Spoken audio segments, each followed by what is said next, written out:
願いします。マルケンと言ってですね、もともとは今もやって、あ、そうですか。研究会といって、企業の環境管理を進行みたいな研究会をやっております。他にもいろんな NGO にやっております。修士生活アドバイザーだったりとか、接点いろいろ東京では。エリーの CLC の支援を書いてやっております。岡山の杉森さんに伺おうかな。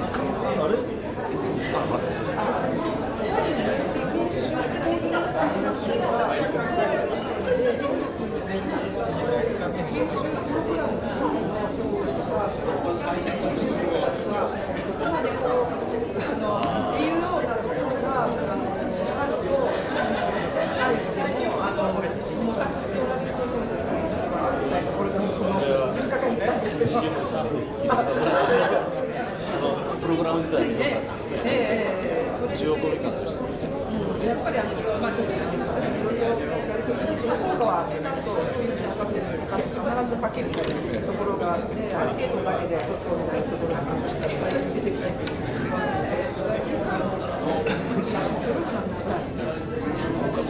評価組織とかちゃんとしてない。この間アンケートしたもの何度かちゃんとしたりしてっていただいてちゃんと見てない。岡山のアンケート研修検討は地域で何か新しいものにつながったかっていう気がしてるんですね。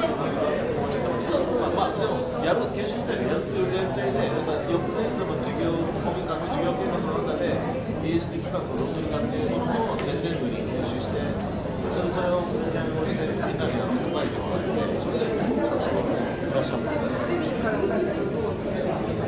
市民自身が研修コーディネーターにできるのかとか、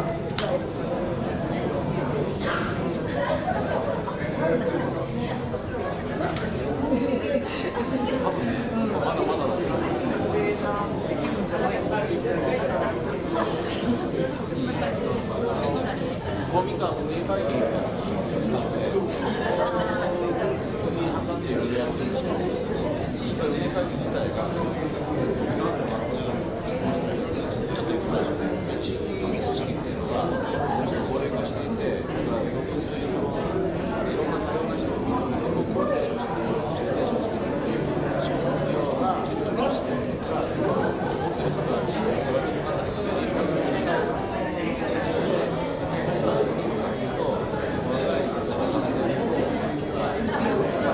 テーマ型で活動している人たちがいると、そうしたら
お待たせをいたしました。それでは時に引き続きまして、セッションを再開したいと思います。じゃあ、ちいさん、おやつさん、どうぞよろしくお願いいたします。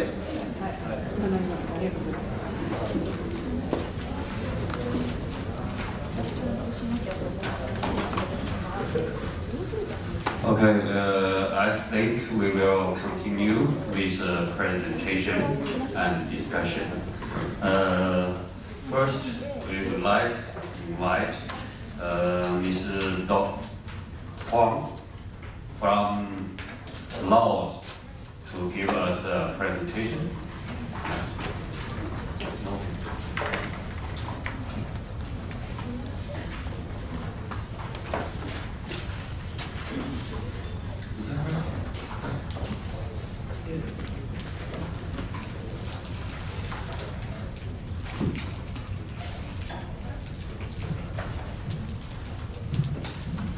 Good morning, everyone. International participant and Japanese guest or participant. My name is Kominkan-CLC. As mentioned in the script, I am working in the Ministry of Education, responsible for non-formal education department. Today, I would like to thank Ministry of Education, Culture, Sport, and Science Technology of Japan with the Okayama municipality to give my opportunity to share with you concerning the policy, strategy, management for CLC in case of Lao PDI.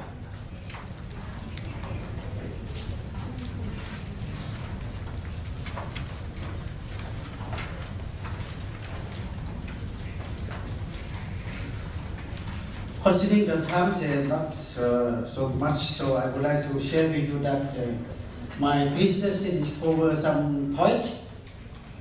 The first would be I would like to give you that the picture of my country in terms of situation, particularly geographic, economic, environment, and culture as a brief.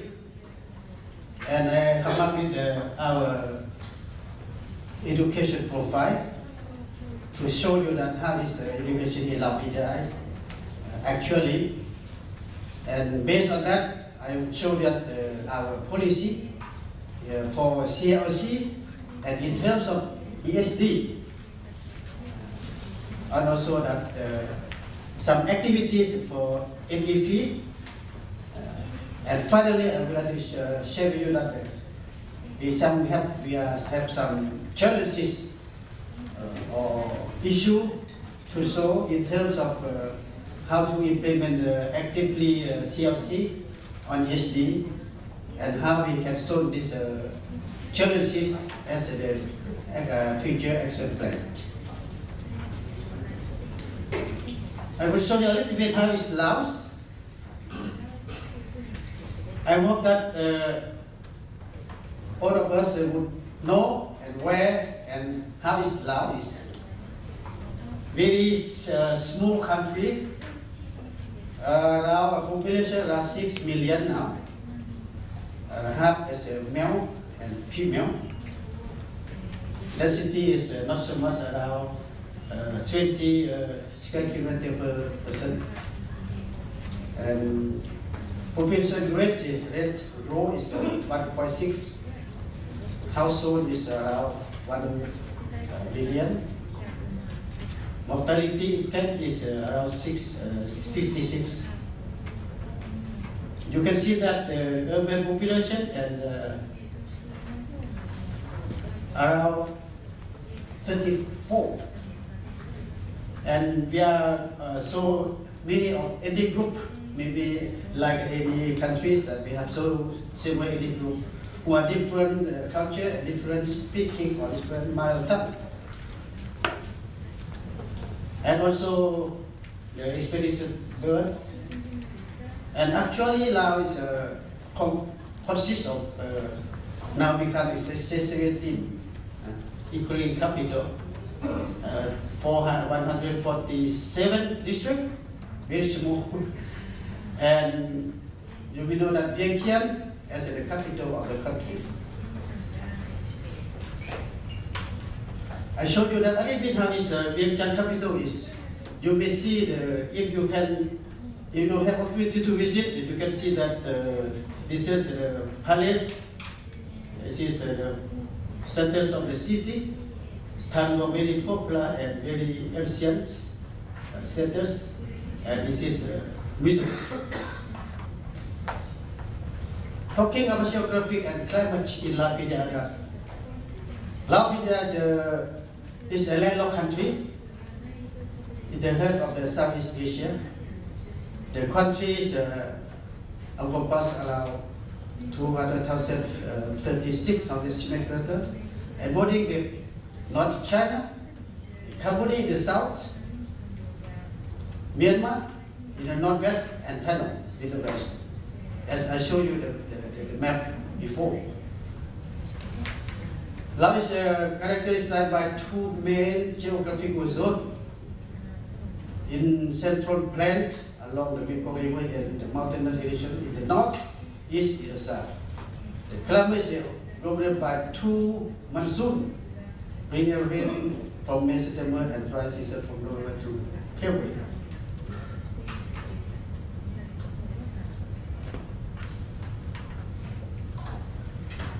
So it is talking about the climate because Laos is a crisis close to the main river in the stream. The Mekong flow through 1,035 kilometers. You may know that we have big border, long border with Thailand. And on the north with Myanmar, Thailand, and Cambodia a little bit. Over half of the total potential in the lower Mekong River basin within the Laos. Laos is a tropical country. The weather in Laos is influenced the monsoon.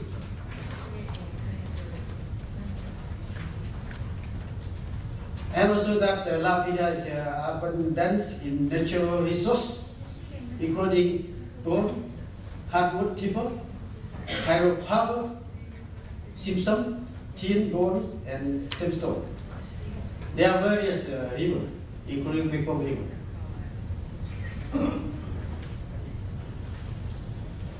The terrain is mostly rugged mountain with lightest power at 2,080 meters, which give the country tremendous hydroelectric potential. Forest woodland over 47% of the country's as the land area. The resource has played a significant part in including forest investment to the country. Lapidia now became ASEAN country, ASEAN member since 1997, and also became a member of WTO 2030, very new. According to the government policy that we as Lapidia try to graduate and from the least developed country, such by the year 2020. This is our dream.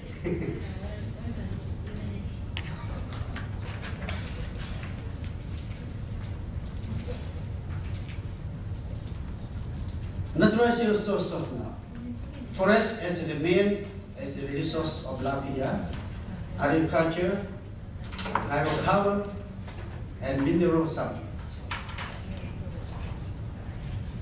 From 2005 and 2013, that hydropower as mining as a main sector of combining about a third of the country's economic growth. Developing this resource sector to achieve a long-term development sustainability is one of the key focuses of the government as a national government plan to which country partnership strategy as aligned. Talking about environment a little bit now, the Lao government now is take initiative to help farmers adapt to the impact of climate change. This project improves the knowledge base about the climate change, strengthen agriculture, rural sector policy, and develop institutional capacity that systematic adaptation planning can be carried out. At the same time, this community-based and improving agriculture for income generation of the farmer and community. The government also promotes the conservation and sustainable use for biodiversity resource in agriculture, in agro ecosystem, assuring this health to realize food security and sustainable economic development. And show you a little bit how is the culture, how is the life of the Lao. As mainly we are the Buddhist, mainly, but we have also other religions also in Latvia.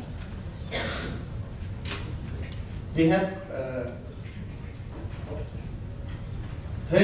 World Heritage City. You may know the name of the Luang Prabang. And another this one is Wat Phu Champasak. This very ancient monument became World Heritage, and also this picture from Luang Prabang is the city of the World Heritage from UNESCO.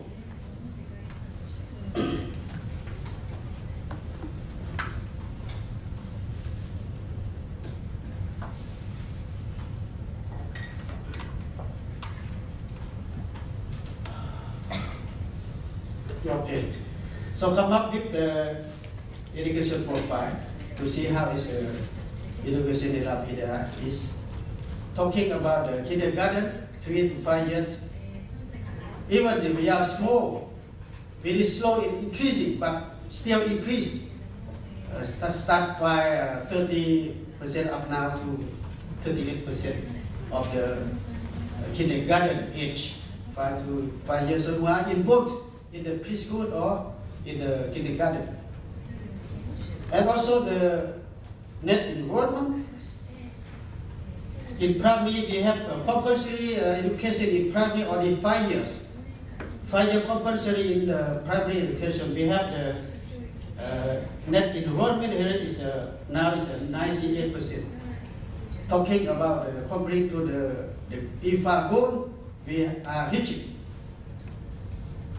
And completion rate it's become not so high, but still around 88%. And survival rate is around 75%. Gender parity index around 0.95. Gross enrollment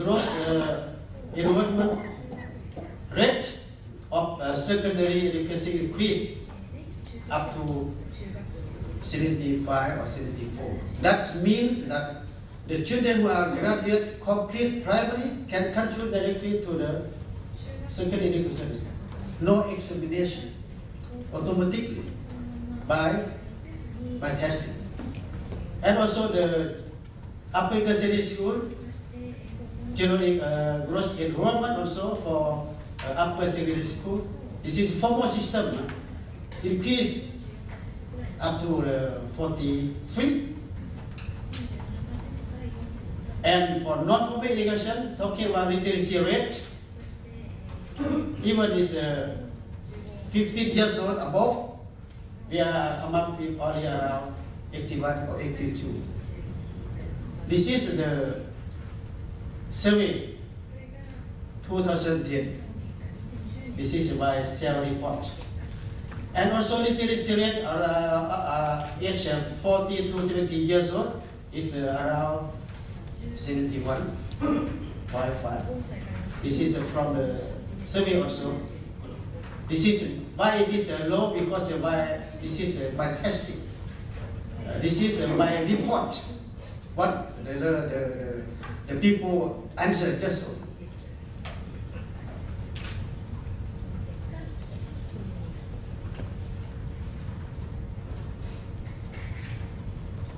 Okay.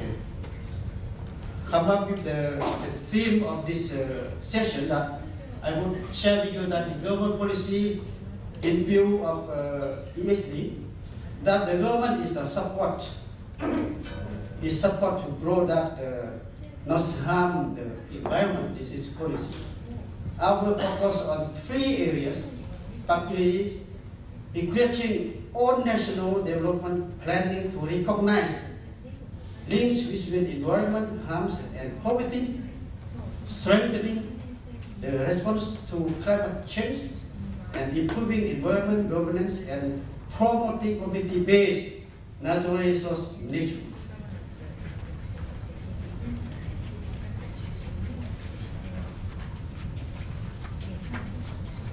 Talking about the CLC, non-formal education, Ministry of Education and Sports has considered non-formal education as one among other education activities which contribute to the compulsory education to successfully achieve the expected target through the means of integrating eradication of illiteracy and upgrading people education attainment level with basic vocational skill development training. Thus would allow people to get access to continuing education. This is a non-formal policy mentioned from the Ministry of Education and Sport.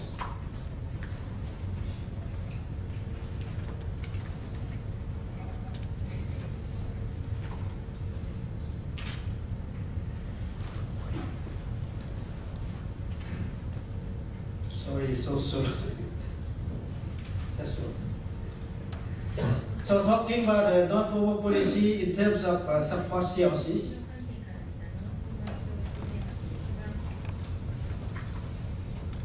the non-formal education policy is in view of ESD that to promote the urge of the target youth adult group who have no chance and miss opportunity, especially the women, disabled, to eradicate the illiterate and get continuing education and lifelong learning.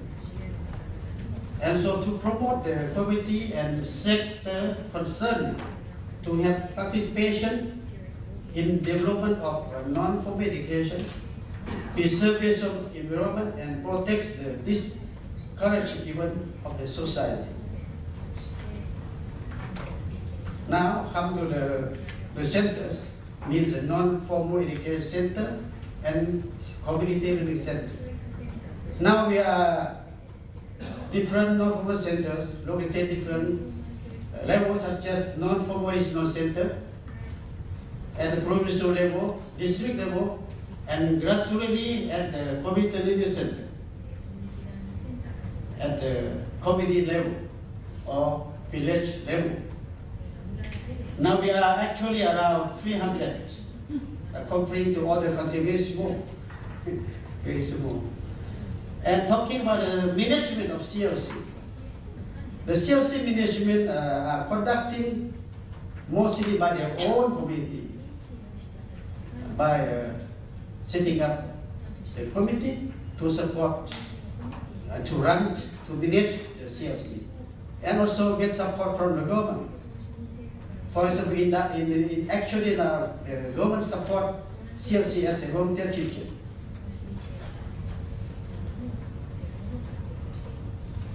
The main activity is literacy, literacy program, continuing education, combining the basic vocational education and skill training.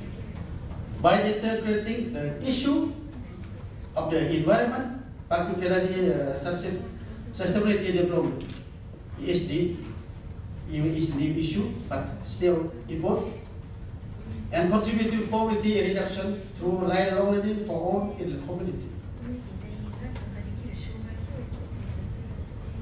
Also, this activity is involved to support ESD that to increase the awareness of stakeholders, involvement, state agency, and community. What is to improve integration of ESD into the curriculum,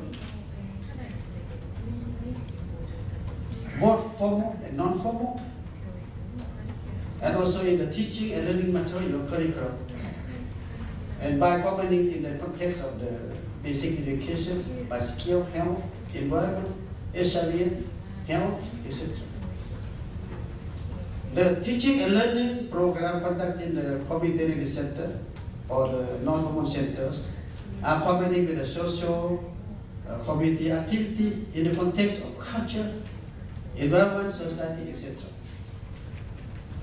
This is the I need to show you how is the building or how is the CLC in La Villa is talking comparing to the previous time is a little bit better, but still limited in terms of the building, in terms of material, in terms of capacity. The obstacle, as overall, is to provide learning authority to the for in the literacy program, skill program, especially for education, disadvantaged group through lifelong learning and promoting education stability development. This is the main goal, main objective. And specific is promote literacy and promote basic vocational and community development. The principle, as I mentioned before, combining the literacy, literacy program, and basic vocational, including the social issue, including culture, the issue raised by the community as taking as a common activities. We have also support and cooperate with other agencies, partner NGO or IO from outside. We also have the support working with our NFUAJ of Japan. We have a pilot in one province and setting up some CLC, and also with other agency. This is an external agency of NGOs and IO. From Libya International, you may have heard the name. International Volunteer of Japan, also in Laos. They have office there, and also in Thailand. Since 2015-14 that we have, this is the number who are finished, who are graduate and involved in the activity of CLC each year. I will show you that a little bit, not really the model, but one of the CLC who have carried out a little bit better than other that is, with the name is CLC. CLC is one of the CLC who are setting up long time ago and still sustainable. Now, CLC is become a model of community development center because they have not only for the literacy program, university program, but now it become for lifelong learning, income generation. For example, the people in the community, they produce, you may know this is green tea. They plant, they grow, they produce, and they sell by themselves. It make quite of income generation. This is a kind of income product for the family income in Kelku. And other we have also, but this is a simple sample I took from. Still have challenge. No specific policy sufficient in terms of agency. Consensus is, and long is not be understood between the government and still one. Lack experience of personal. Monitoring evaluation is still limited. Insufficient support as a financial issue from government and from other agencies. The committee also are not understand also of participation in CLC activities, lack of wisdom, limited materials, monitoring and evaluation is still needs to be developed and carried out. And the last is learning outcome evaluation.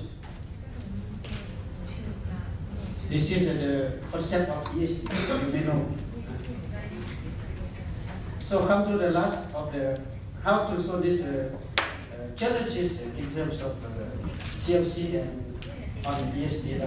Awareness of the people, any concern should be understand more. And guidelines and develop implementation CLC on ESD. This is still need. Materials still revised. Capacity very important. We still limited on that. We still need support from all, even the teacher, volunteer teacher, organization, etc. And also production of material, curriculum on ESD and networking still needed to work together. Even it's domestic, regional, national, and international level. So this is just for briefly show you that how is now situation in terms of policy, management for CLC on ESD. Thank you very much.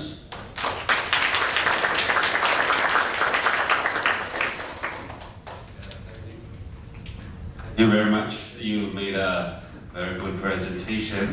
There's one thing, maybe something is quite different because CLC and Kominkan, according to the local reality. So all the activities are different, and also the management and the policies are also different. Some are from government support, some from enterprises, some from private support, and different. But from laws, we see that the government pay much attention to EFA, NFA, and ESD. So now we invite Ms. Zhang Dian to give us a presentation about CLC in China. Okay.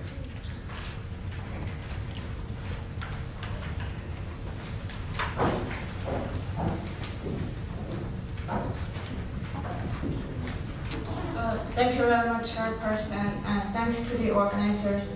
Good morning, ladies and gentlemen.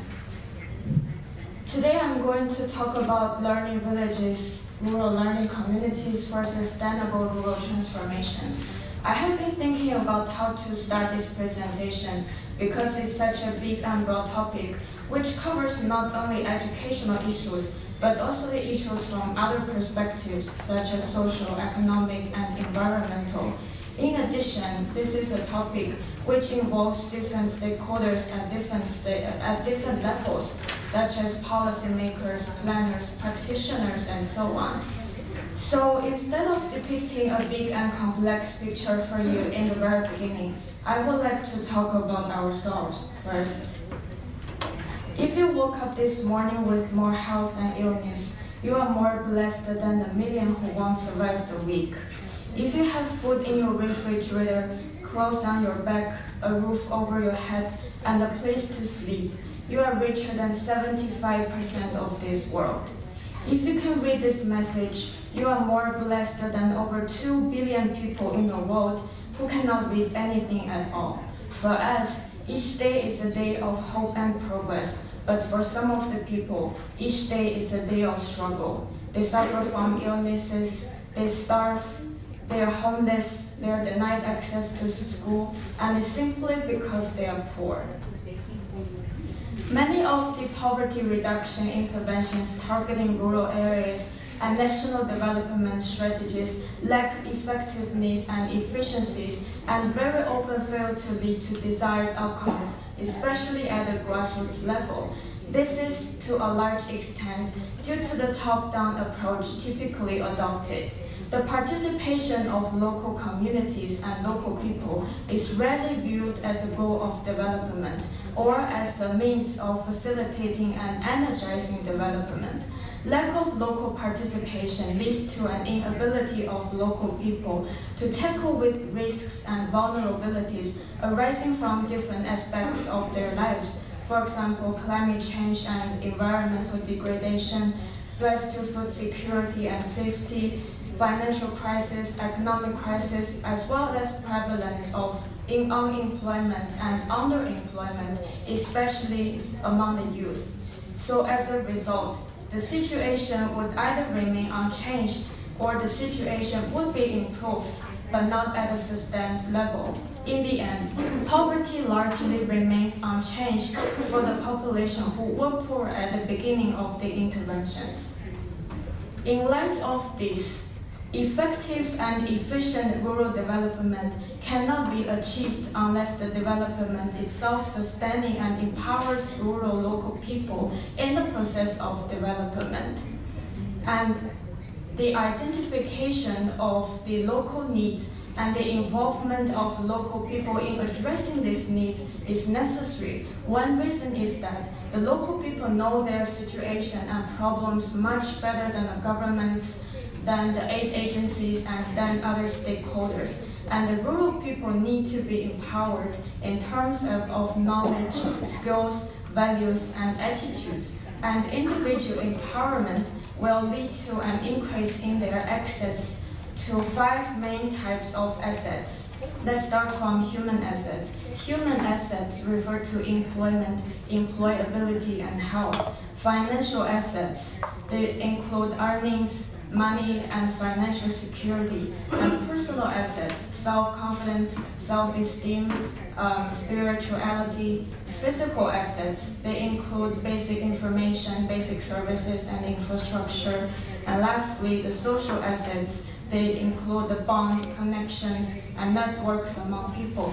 These 5 assets are closely linked to people's sustainable livelihood and their life quality. But now the question is how to achieve this. Within this context, our institute is taking a new initiative on learning villages and rural learning communities. I come from UNESCO International Research and Training Center for Rural Education. Our institute is the only Category 2 center which is focusing on rural education and rural development under the auspices of UNESCO. Since the year of 1998, when the project of CLC firstly started in China, especially in the rural areas, our institute has been actively engaged in the promotion of the CLCs in rural areas.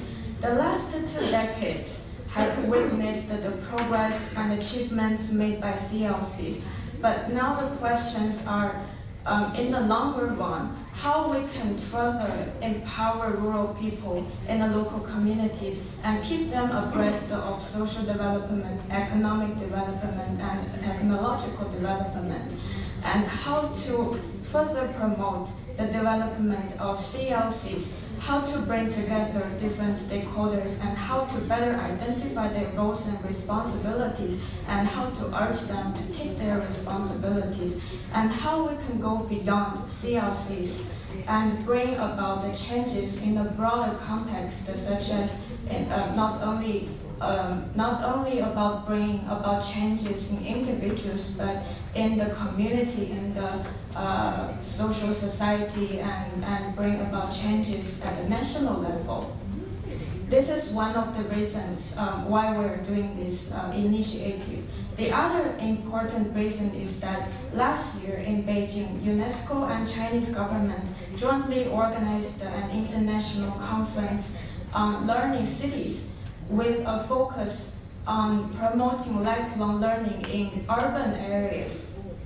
Nowadays, it's obvious that in many of the national development agendas have been redirected in light of rapid urbanization.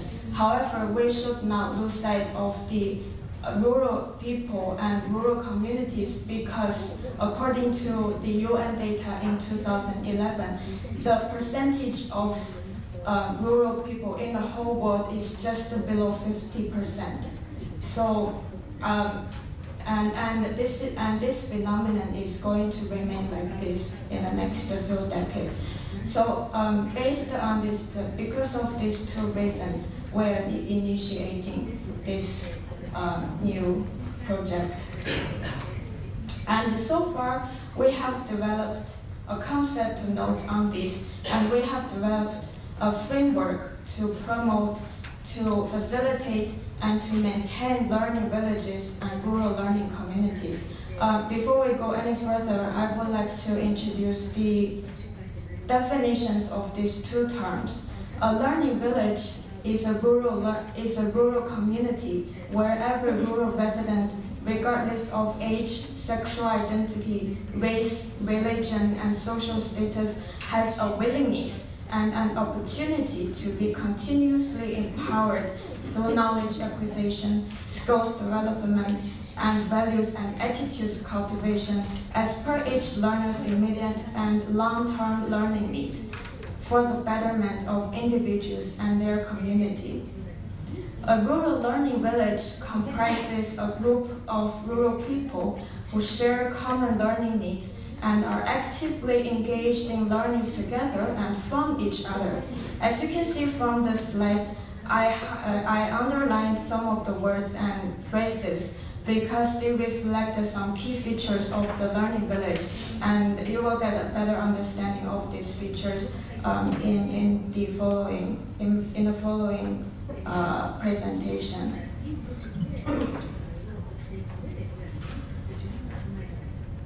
And our framework is grounded in approach of learning community.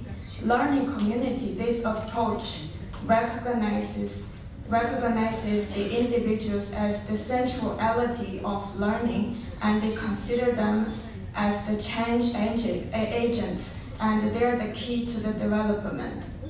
And it is the transformation and development and empowerment of individuals who live and work within the same social and physical contexts and are interacting with each other constantly brings about the changes in their community, in their village, in the broader rural society, and in their country as a whole. And in a reversed way, the development of the country will contribute to the development of the rural society, to the village, to the community, and finally the benefit will reach every individual.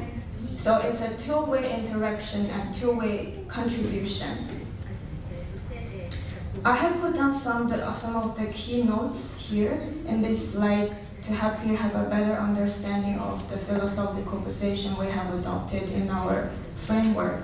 The first point, two-way interaction, and second, individuals as the centrality of learning and change agents. I have already mentioned that. And third point is that learning community, we regard learning community as the mechanism to drive change. Here, the community is different from the community in which learning occurs. Community in which learning occurs reflects a geographical place or a rural place or a community, and it is not this aspect of community we are focused on here. And learning community is different from community learning centers. Community learning center is a non-formal institution, but learning and in a community learning center, there can be different types and groups of learning communities according to people's different learning needs and learning objectives. And as I said earlier in the slide of the definition, a learning community comprises a group of people who share the common learning needs and common goals. And these learners, they can decide what to learn, how to learn it, when to learn it, where to learn it. So they're at the center of the learning. So this approach adopts.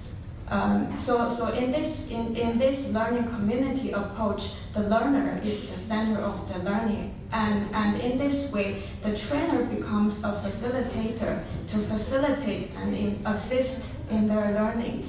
And because in the learning community, people learn with each other and from each other, so the learning community is also featured by a high levels of health. The promotion of learning community and the learning villages is not a simple task. It cannot be done by a single stakeholder. So it needs the collaboration and partnership between different stakeholders from different levels. So based on this philosophical position, we have developed this framework. This is the main structure of our framework. As you can see from the slide, we have identified 3 areas of focus. First, establishing and maintaining a learning village, learning community. It means what we need, what are the conditions to establish and maintain a learning village. Second area of focus, learning communities in action, features of rural learning community. It means what we can do, how we can do it. And the third aspect is the benefits of rural learning communities. It means what we can get out of it. And for each area of focus, we have identified the actions and outcomes at 3 levels, namely individual and family level, community and village level, and the national level. Just think about the figure I showed you in the earlier slide, the green one, the circle.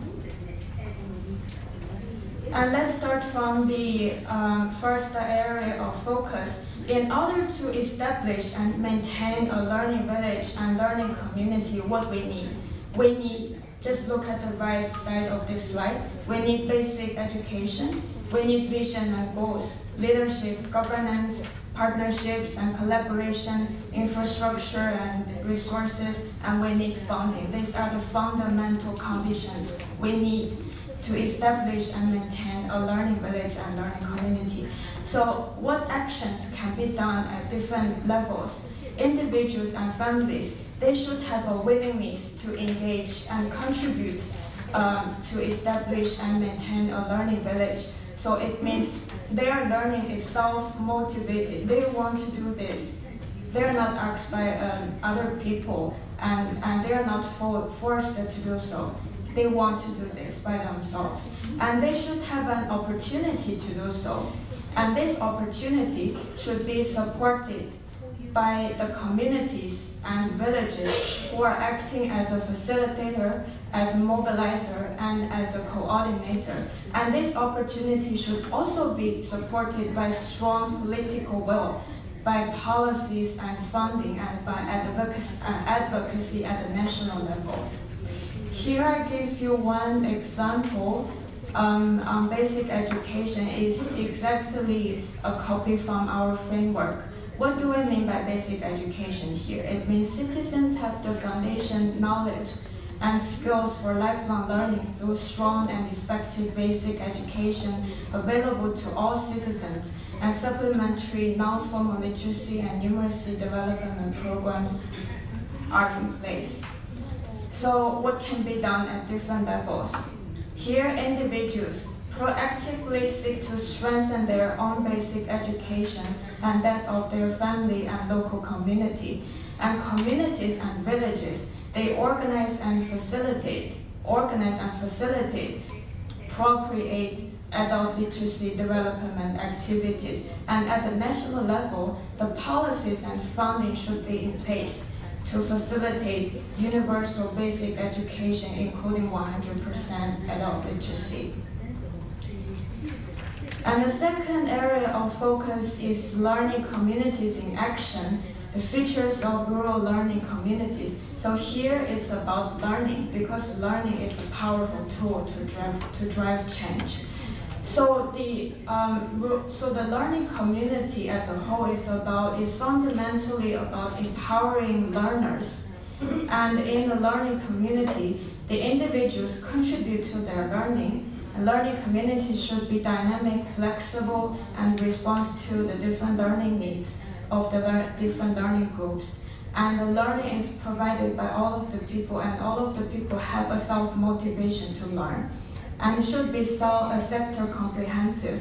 It means the learning should be conducted in all settings, including formal, non-formal, and informal. In order to facilitate learning, there is a need for appropriate pedagogy and technology. We need innovation and creativity, and linking community infrastructure and social capital. Here, we mean that when you develop your community or village, when you upgrade, for example, the rural roads or expressway or the train station, think about the development of the people who are the users and the eventual beneficiaries of this development of the infrastructure. So don't make it separate, link them together. And finally, through learning, the capacity of the individuals at the community level, the capacity of different stakeholders will be built.